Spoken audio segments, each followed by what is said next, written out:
Abra sua Bíblia. No Evangelho segundo escreveu Marcos.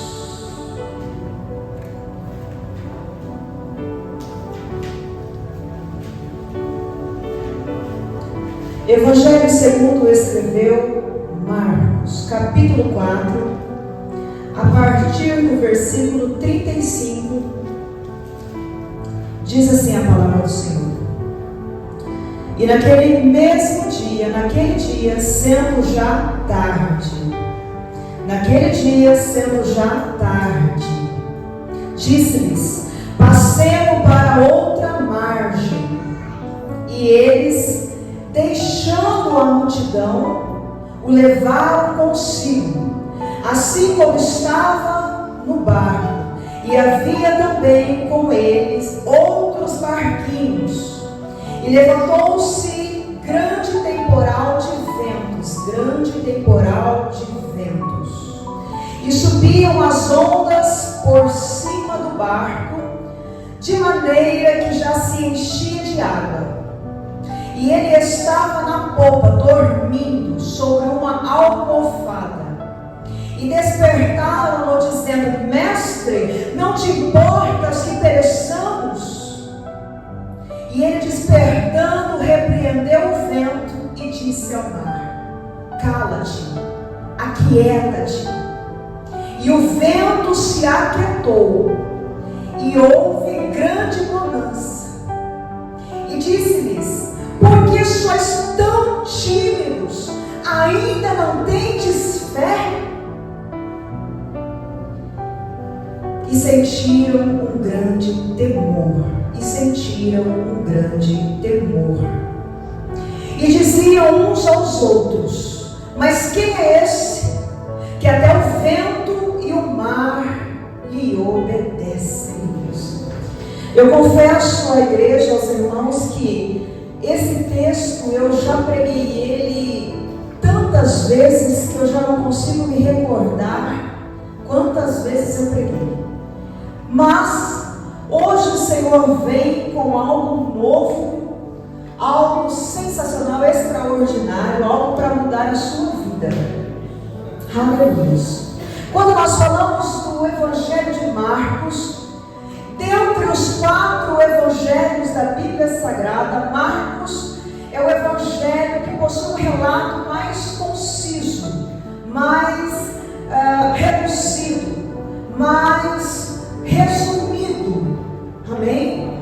Isso não quer dizer que os outros evangelhos, embora tenham mais dados, mais informações, ou fale um pouco mais sobre algumas situações, não tenha tanta importância. Não é isso. Mas isso significa que o evangelista Marcos, ele possui uma visão acerca dos atos da vida de Jesus, e ele vai relatar, ele vai trazer para o povo cristão, para os crentes romanos, mais da vida e das experiências do seu mestre, do mestre Jesus. Aqui nós vamos observar que Marcos, ele faz um cuidadoso relato acerca de todos os feitos do mestre Jesus. A visão dele aqui descreve eventos de Jesus, e isso me leva a crer que, como a Bíblia mesmo relata, que ainda que Jesus fosse relatar todos os seus feitos durante todo o seu ministério, toda a sua obra, não seria possível, porque não haveria tantos livros para que tudo fosse relatado. Mas aqui eu vejo que há uma seleção descrita, relatada, registrada. E para que isso? E por que isso? Isso ocorre porque, na verdade, quando nós olhamos para a Bíblia Sagrada, tudo que está nela, cada ponto, cada vírgula, cada palavra, cada situação, cada cenário, cada relato, possui uma razão de estar aqui. Isso faz com que eu entenda e compreenda que todo o contexto da Bíblia, tudo aquilo que está nela, está e é importante para mim e é importante para você. Não há nada que esteja registrado na Bíblia Sagrada que seja menos importante para mim e para você. Uma vez que esse livro ele foi cuidadosamente selecionado, registrado e escrito pelo Espírito Santo. Não foi escrito tudo o que aconteceu, mas foi escrito tudo que se fez necessário, tudo que eu e você precisamos. E é com essa fé, é com esse entendimento, é com essa convicção que nós olhamos aqui para esse relato de Marcos e nós estamos vendo que Jesus Cristo ele estava vindo de uma pregação, de um ensino na palavra, aonde ele estava diante de uma grande multidão. Ali ele estava compartilhando algumas parábolas, alguns milagres aconteceram ali, algumas curas aconteceram ali, situações, porque aonde Jesus chegava havia cura, aonde Jesus chegava havia libertação, aonde Jesus chegava havia pregação, havia ensino da palavra de Deus. Jesus, ele era proativo, Jesus, ele era dinâmico, Jesus, ele era hábil. Amém? E quando nós olhamos aqui para o texto, depois de nós observarmos todo esse cenário em que Jesus estava inserido com os seus discípulos, o texto vai dizer que naquele dia,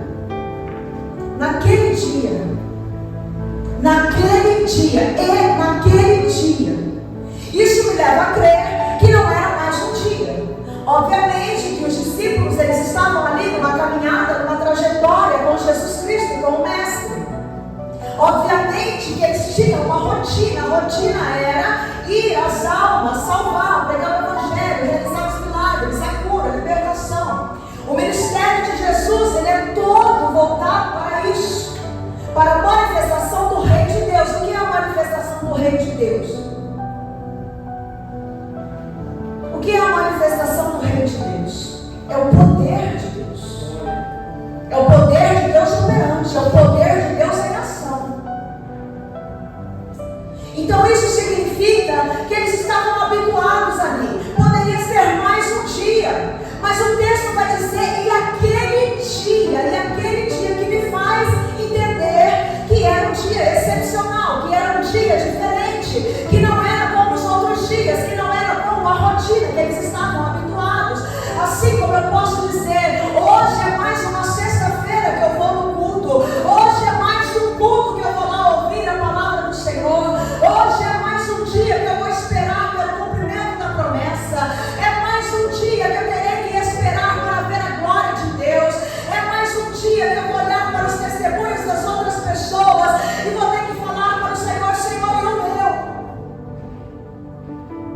Mais um dia, mais uma sexta-feira, mais um culto, mais um dia cansado, mais um dia rompendo com o cansaço, com as lutas, com as guerras, mas a Bíblia vai dizer que era aquele dia. O que eu tenho para dizer para você hoje, hoje é o dia, hoje não é mais uma sexta-feira, hoje não é mais um dia, aleluia, hoje é o dia do que, pastora Karen, dia em que ele vai mudar a sua história, hoje é o dia do que, pastora Karen, dia em que ele está escrevendo algo novo, hoje é o dia do que, pastora Karen, dia em que ele está te chamando, saia desse lugar, venha para esse lugar, porque tem algo novo para te pregar, aleluia. E aquele dia não era mais um dia, mas era o dia. Aleluia. Louvado seja o nome do Senhor. O dia marcado. O dia marcado. Esse dia é o dia marcado, pastor Alessandro. Aleluia. É o dia do recomeço. É o dia que inicia uma nova história. É o dia que Deus marcou para revelar o poder. É o dia que Ele marcou para fazer nova todas as coisas. É o dia que Ele marcou para abrir as janelas dos céus. É o dia que Ele marcou para abrir a porta que estava fechada. É o dia que Ele marcou para o milagre. É o dia que Ele marcou para ver testemunhos.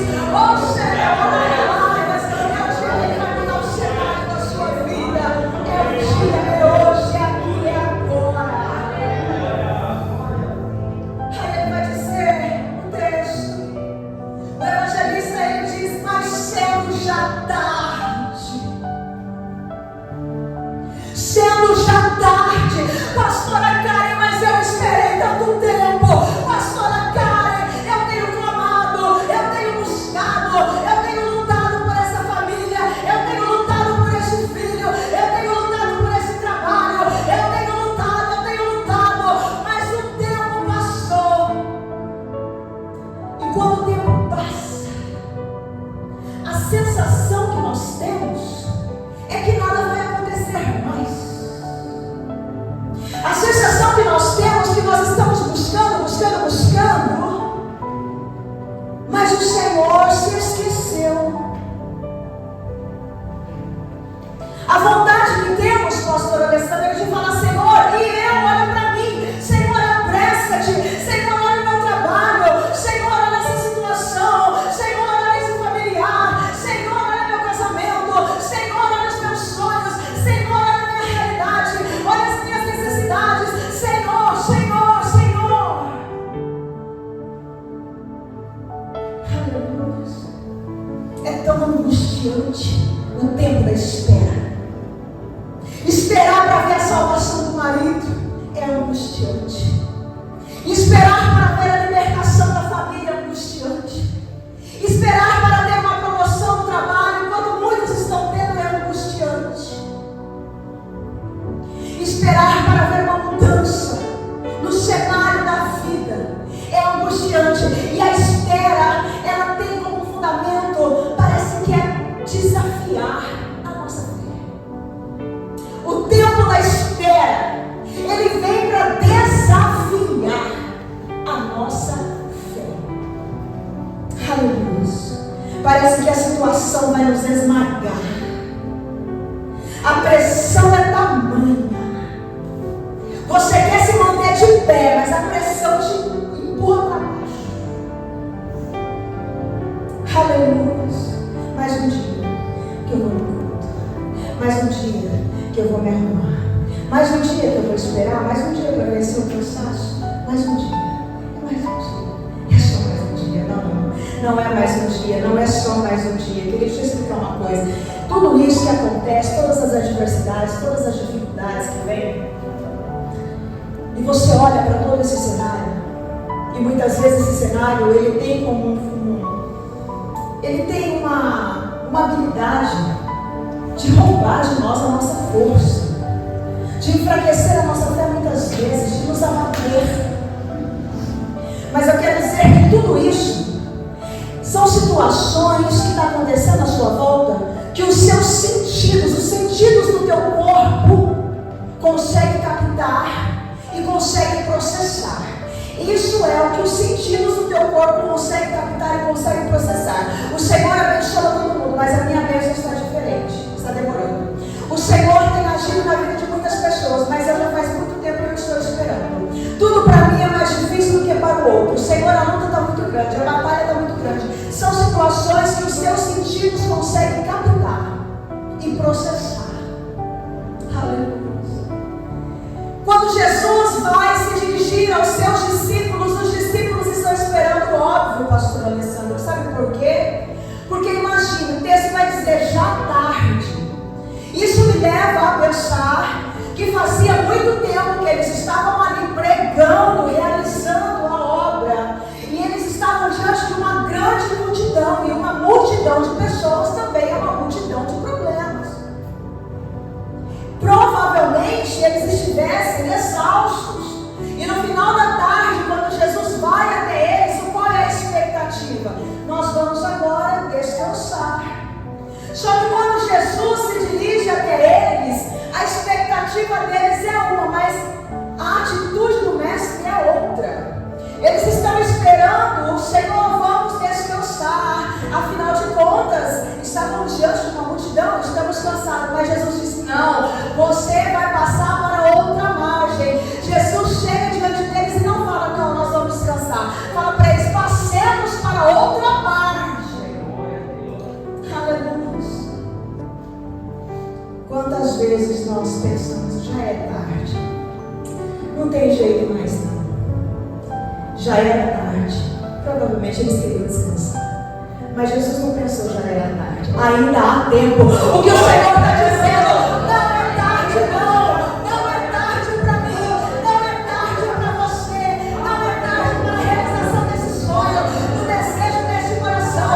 Não é tarde para essa salvação. Não é tarde para essa libertação. Não é tarde, não é tarde, não é tarde para Deus fazer a obra. Não é tarde para Deus mudar o cenário. Não é tarde. Ei, eu sou dono do tempo. O tempo tem que se submeter. Aleluia. Ele é dono do tempo. O tempo se submete a Ele. Não é tarde. Aleluia. O objetivo da espera é colocar a fé à prova. Mas o Senhor diz: passemos para outra margem. Aleluia. E quando Jesus diz isso, Jesus está liberando uma palavra. Passemos para outra margem. Só que normalmente, quando nós temos um longo período de espera, o cansaço, ele nos assola. Não somente o cansaço físico, mas também o cansaço espiritual, cansaço emocional, cansaço mental. Tudo isso vai nos assolando, vai nos desgastando. E aí Jesus libera uma palavra: passemos para o outro lado. A visão do mestre era o outro lado.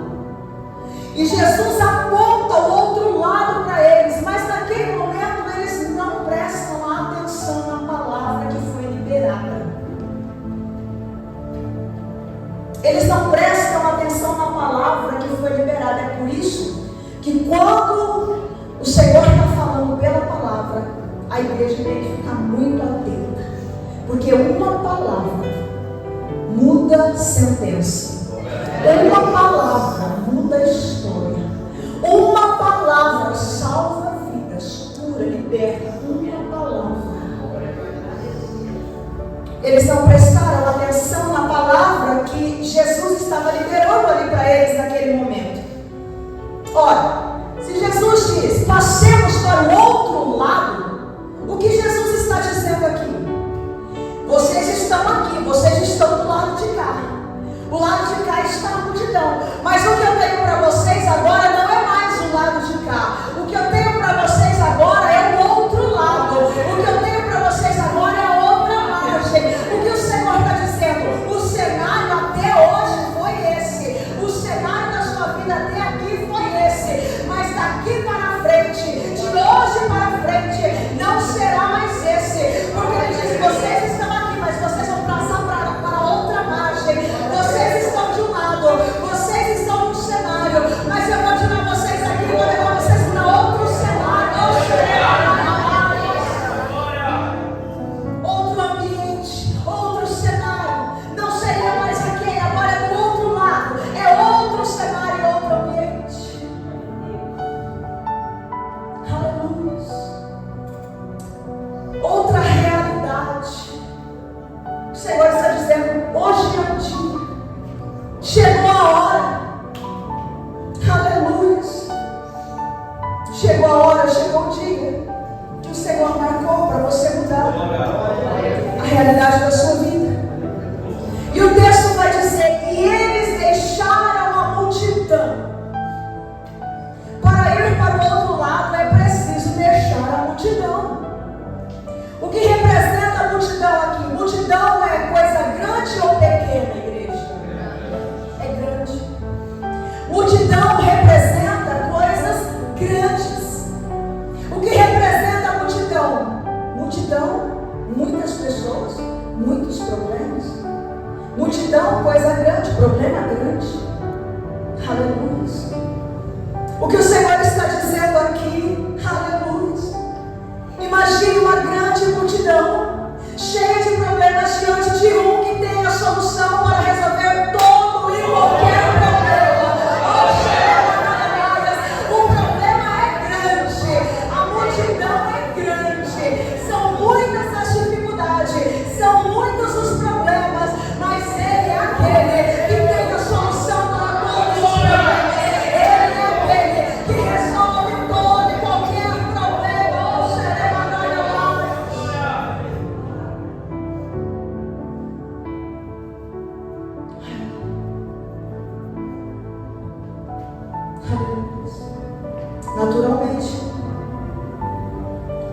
que se você está com muitos problemas, que são problemas grandes, e você está diante daquele que pode resolver todo o seu problema, naturalmente você não quer que ele vá.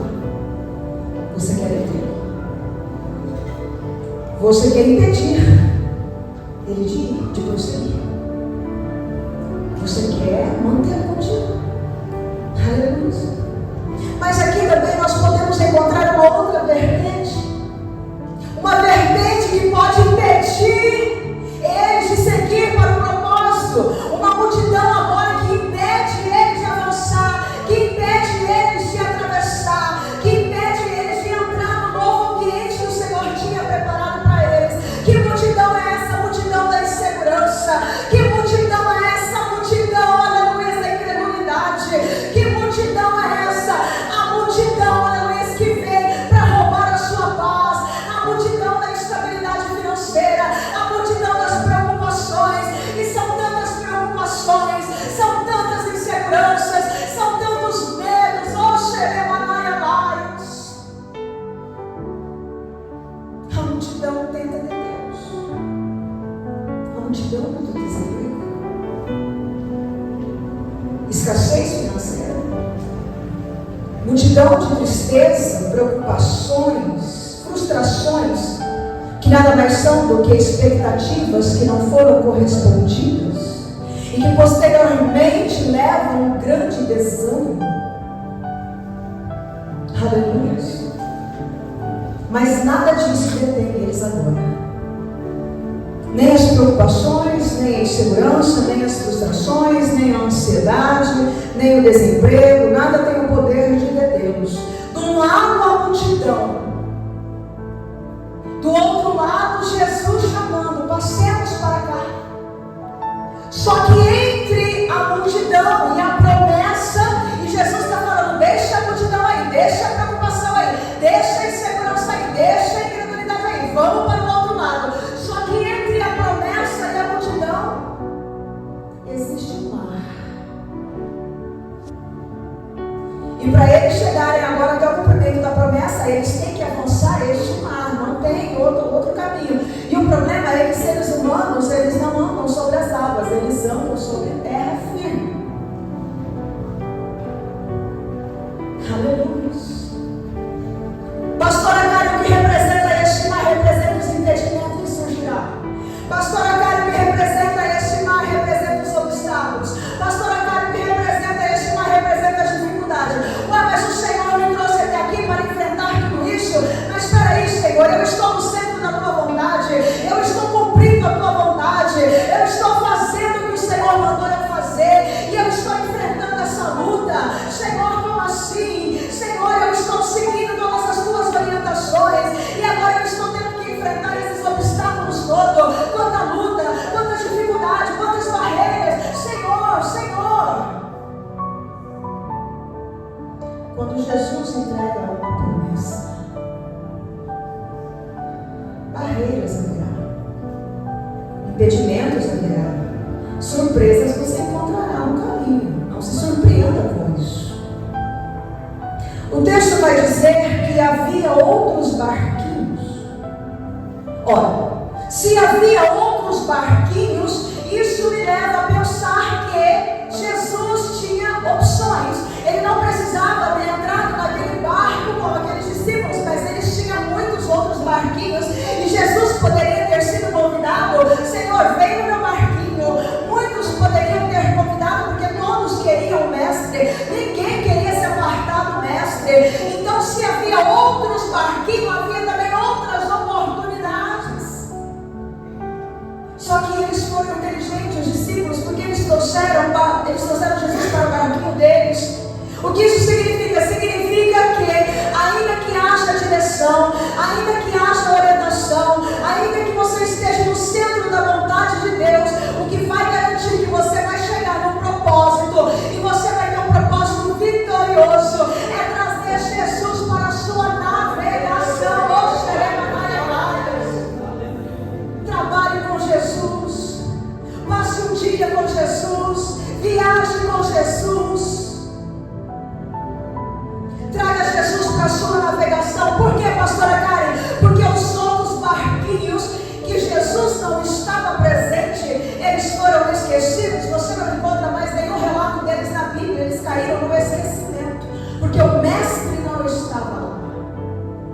Nós não sabemos até onde eles conseguiram navegar. Porque logo sabemos que se levanta uma tempestade. Aleluia. A vitória não é daquele que quer. Com certeza todos aqueles barquinhos queriam atravessar para o outro lado.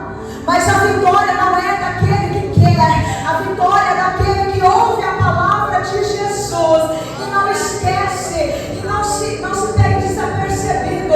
Mas é aquele que ouve a palavra de Jesus, toma posse dela, retém ela, aleluia, até que ela se cumpra, até que ela se materialize, até que ela se torne a tua realidade de vida. Oh, xereba, vai, a vitória é daqueles que retém a palavra de Deus. Aleluia. Passemos para outra margem. Jesus mostra o caminho, Jesus dá a direção. Oh, aleluia. Mas a garantia é a presença de Jesus na navegação. Quando levanta essa tempestade, Jesus mandou atravessar, Jesus mandou prosseguir, Jesus mandou ir para o outro lado. Eles obedecem, eles fazem tudo o que o Senhor mandou. E levanta uma tempestade. Oh,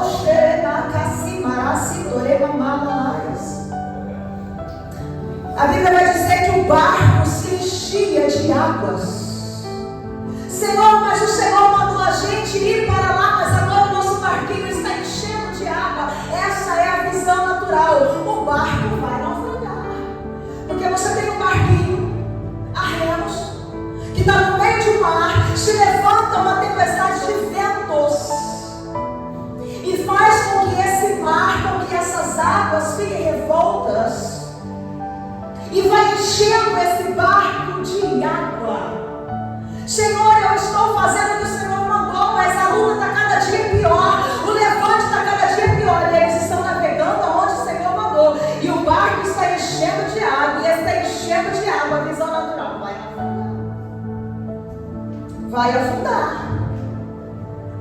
Tudo parecia ir muito bem, mas de repente uma surpresa. Tudo começa muito bem, começa tudo mil maravilha, começa muito bem, só que depois começa a vir as surpresas. As surpresas vêm pelo caminho, surgem pelo caminho. Aleluia. E quando você vê a tempestade, parece que o único problema aqui é a tempestade. Você está diante da tempestade, parece que o único problema é a tempestade de ventos. Parece que o único problema é quando as águas estão entrando no barco. Parece que o único problema aqui é quando as águas começam a assolar aquele barco e bater naquele barco. Parece que o único problema que temos aqui é a tempestade. Por quê? Porque quando você está no meio da prova, quando você está no meio da guerra, quando você está no meio da luta, a guerra, a prova tem como tendência a roubar a visão fica curta.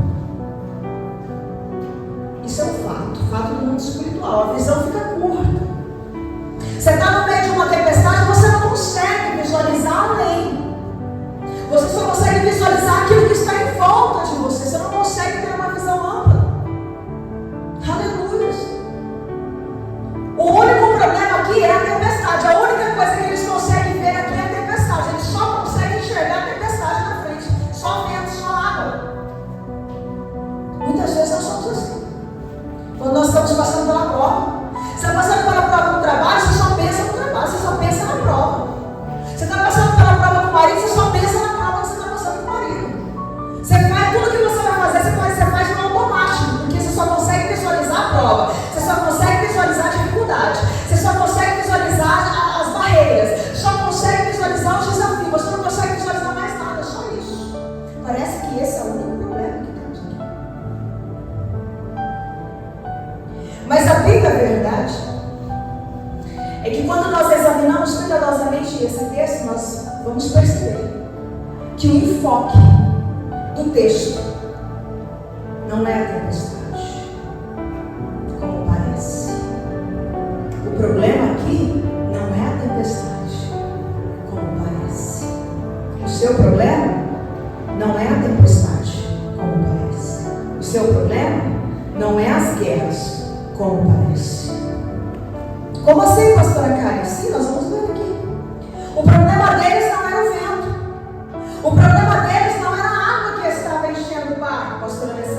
O problema deles não era a intimidação, o medo de naufragar. Não, isso é só uma aparência. O problema não é esse. Qual é o problema então, pastora Karen? Qual é o maior problema aqui? São dois. Se a tempestade não é um problema, qual é o problema? O que é a tempestade? A tempestade é uma circunstância. A circunstância. A tempestade não é um problema, a tempestade é a circunstância. A tempestade não é um problema, a tempestade é a circunstância. A sua luta não é um problema, a sua luta é a circunstância. A sua dificuldade não é um problema, a sua dificuldade é a circunstância. Qual é o problema? 2. Primeiro, falta de visão espiritual. Falta de visão espiritual. Por quê? Porque a Bíblia vai dizer: o barco se enchia de água, mas Jesus estava dormindo na popa, em uma almofada. Preste atenção. No meio de uma tempestade, aonde tinha vento, aonde a água estava enchendo o barco, aonde a fúria do mar estava revolta, Jesus estava dormindo em uma almofada. Observe que Jesus estava no mesmo cenário que os seus discípulos. Se os discípulos estavam no meio da tempestade, Jesus também estava no meio da tempestade com eles. O cenário era o mesmo, porém ambos possuíam comportamentos e posturas diferentes. Jesus dormia na tempestade, os discípulos se desesperavam e ficavam apavorados e afoitos, apreensivos na tempestade. Jesus descansava, dormia calmamente. Ambos estavam no mesmo cenário. Que contraste! Que contraste! Jesus no meio da tempestade, dormindo, descansando. Os discípulos no mesmo ambiente, apavorados, ansiosos, apreensivos, com medo. Que contraste! Aleluia! Um detalhe importante é que Jesus repreende os discípulos. Os discípulos, quando eles chamam, eles acordam Jesus: mestre, não te importa que pereçamos. Aleluia! Jesus repreende os discípulos, por quê? Porque os discípulos, eles estavam se deixando levar por tudo aquilo que os sentidos naturais deles estavam absorvendo. E isso atrapalha a fé. Jesus repreende eles. Os discípulos não entendiam porque Jesus, o mestre, estava calmo. Jesus não entendia porque os discípulos estavam apavorados. Nós não entendemos porque Deus demora, e Deus não entende porque a gente se desespera na hora do problema. Aleluia. Queridos, entenda uma coisa: tempo de calmaria não revela a fé de ninguém. Os tempos de calmaria não revelam a sua identidade espiritual. Os tempos de calmaria não mostram para você quem você é no mundo espiritual. As provações, as tempestades revelam a sua identidade no mundo espiritual, revelam a sua autoridade no mundo espiritual. Aleluia. É fácil ser crente quando tudo vai bem. Mais difícil é ser crente quando a fé é desafiada e é posta à prova. Aleluia.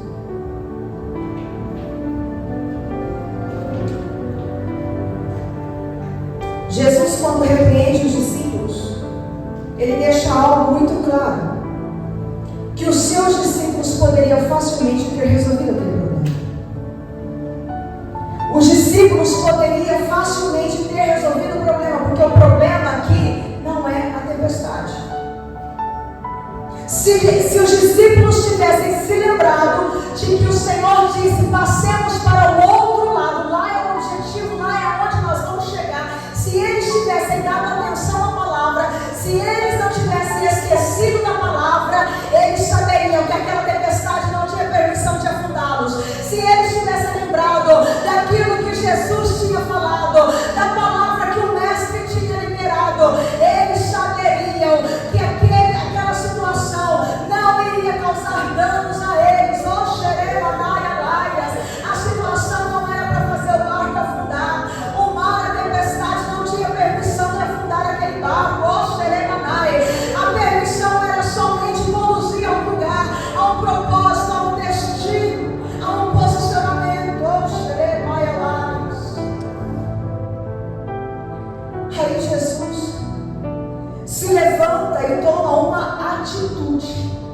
fé.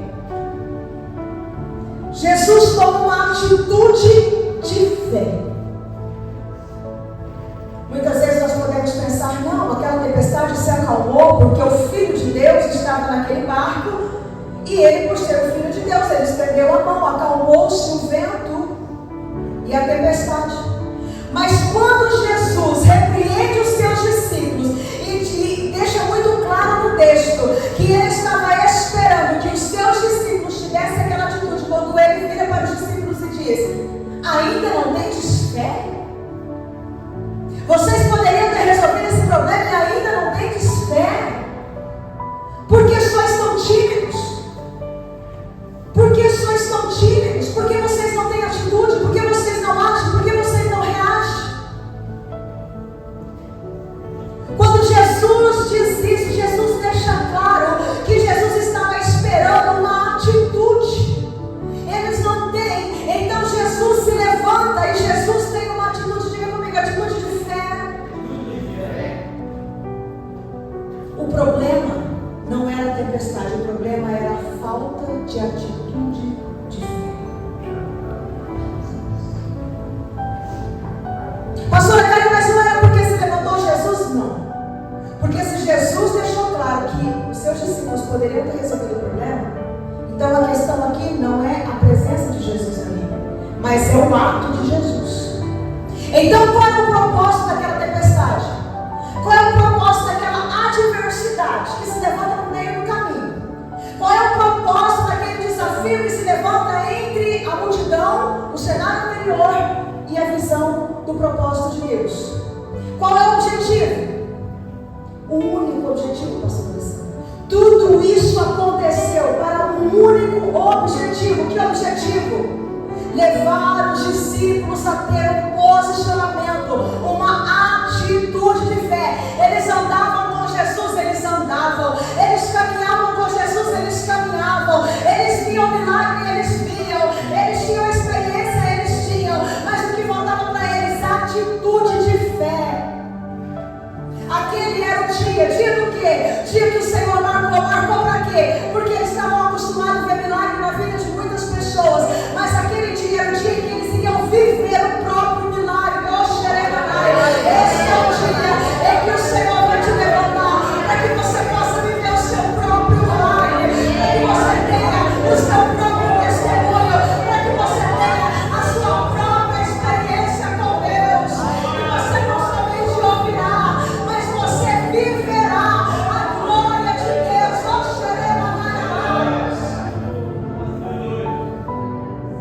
Andava com o mestre: Senhor, mas eu vou na igreja, Senhor, mas eu leio a Bíblia, Senhor, mas eu jejuo, Senhor, mas eu faço isso, Senhor, mas eu faço aquilo. Eles andavam com Jesus, estavam com Jesus, caminhavam com Jesus, viviam com Jesus, mas Jesus queria que eles tivessem uma atitude de fé. Atitude de fé. Aleluia. A tempestade ocorria no natural,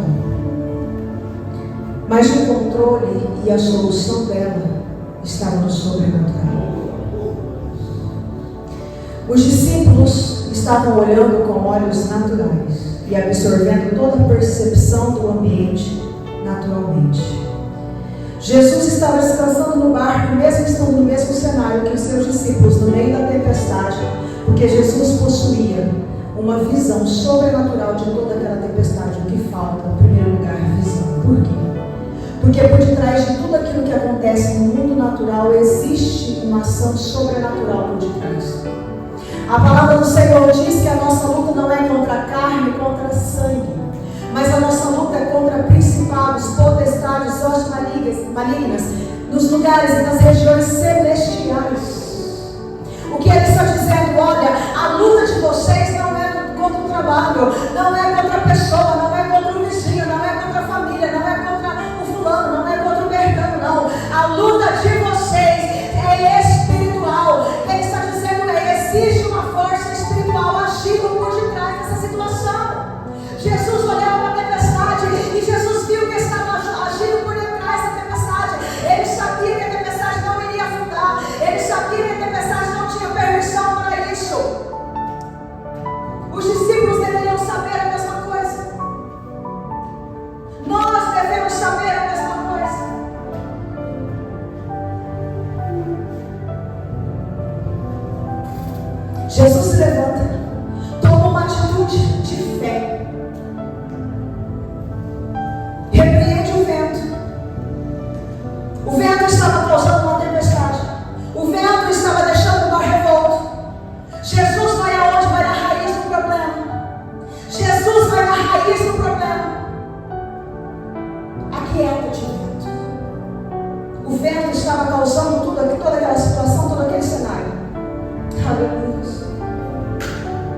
tempestade é repreendida, o vento é repreendido. E todos ficam admirados com aquela situação. Mas naquele momento o Senhor tinha preparado para eles. Esse momento o Senhor preparou para nós. Glória a Deus. Aleluia. Eu fico imaginando a cena, eu fico imaginando o mundo espiritual contemplando toda essa cena. Porque quando nós olhamos aqui, nós vamos observar que Jesus ele teve uma visão sobrenatural da situação. Enquanto os seus discípulos estavam tendo uma visão natural da situação, faltou visão espiritual. Depois nós estamos vendo aqui que Jesus ele toma uma atitude de fé. A questão não é Jesus, a questão é a atitude de Jesus. Aleluia. Eu fico imaginando quando Jesus vira e fala para eles: por que sois tão tímidos? Eu fico olhando e imaginando assim, os discípulos aqui no barco, aquela tempestade, Jesus calmo, dormindo, porque Jesus estava vendo além dos olhos naturais, com olhos espirituais. E aí eu imagino o mundo espiritual falando para os discípulos assim: vai, levanta, o barco está se enchendo, vai, levanta, o barco está enchendo de água, vai. O mundo espiritual estava ali olhando aquela cena e falando para eles assim: olha, levanta, vai, se posiciona, e as ondas estão batendo no barco, e o mundo espiritual está falando: vai, é agora, repreende, e eles estão ali apavorados, e o mundo espiritual está dizendo: não se apavore, lembra da palavra, lembra que ele falou, é do outro lado, vocês vão chegar, e eles estão ali apavorados, e aí o mundo espiritual está falando: vai, repreende o vento, lembra que a tua luta agora não é contra sangue, lembra agora que é espiritual, vai, ataca, usa as armas espirituais, aleluia, levanta, se posiciona, aleluia. Eu fico imaginando assim, o mundo espiritual ali, naquela expectativa: é agora que eles vão repreender. Não, é agora que eles vão usar as armas espirituais. Não, é agora que eles vão romper. É agora que eles vão romper, agora que eles vão viver o milagre, agora que eles vão contemplar a glória de Deus na vida deles. É agora. Só que qual era a arma? Era a que eles queriam usar? Porque a que eles queriam usar, eles usaram e não deu certo. Não era a arma que eles queriam usar, era a arma que Jesus tinha colocado na mão. E a arma que Jesus tinha colocado na mão era a palavra de Deus. Aleluia. Era a palavra. Aquela palavra foi o suficiente para gerar fé. Aquela palavra foi o suficiente para eles acreditarem que eles iam chegar, que o Senhor tinha algo preparado para eles além daquela situação. Que se o Senhor tinha algo preparado para eles além da situação, como poderia a situação se manter? Como poderia a situação danificar? Se Jesus estava esperando eles do outro lado, se Jesus tinha algo para eles do outro lado, como aquilo ali poderia impedir eles de chegar? Ora, o Senhor colocaria o seu povo em perigo? O Senhor permitiria algo que causasse danos ao seu povo? Se Ele tem propósitos, se Ele tem promessas para cumprir? Aleluia! Nós precisamos entender qual é a visão do mundo espiritual. O Senhor tem um propósito na sua vida. O Senhor tem um objetivo. Você só precisa entender o porquê que muitas vezes você passa pelo que passa. O que o Senhor está esperando aqui, o Senhor estava esperando uma atitude de fé. Aqui o Senhor estava esperando um discernimento espiritual. Aleluia! O Senhor estava aí esperando que eles confiassem um pouco mais nele. O Senhor só está esperando que você confie um pouco mais nele. Porque a fé não permite preocupação. A fé não permite medo. A fé não permite ansiedade.